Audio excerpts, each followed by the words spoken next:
వాహనాలకు registration code మారనుంది. ప్రస్తుతం TS కోడ్తో రిజిస్ట్రేషన్ చేస్తుండగా ఇక టీజీగా మారింది. ఈ మేరకు కేంద్రం నేడో రేపు గెజిట్ నోటిఫికేషన్ ఉంది. ఆ వెంటనే రాష్ట్ర రవాణా శాఖ ఉత్తర్వులు జారీ చేస్తుంది. అనంతరం కొత్త కోడ్తో వాహనాలు రిజిస్ట్రేషన్లు ప్రారంభమవుతాయి. ప్రస్తుత కాంగ్రెస్ ప్రభుత్వం టీఎస్ కోడ్ను టీజీగా మార్చాలని నిర్ణయించింది. కేంద్రానికి నెల 5న లేఖ రాసింది.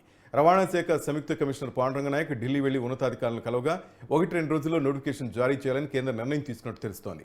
ఈ మార్పు కొత్త వాహనాలకి అమలు చేయాలని, పాత వాహనాలకు గత రిజిస్ట్రేషన్ కోడ్ను కొనసాగించాలని ప్రభుత్వం నిర్ణయం తీసుకుంది. రాష్ట్ర వ్యాప్తంగా ఇప్పటికే దాదాపు 1.64 కోట్ల వరకు వాహనాలున్నాయి. ఇందులో ద్విచక్ర వాహనాలు 73.8% ఉండగా కార్లు 13% ఉన్నాయి.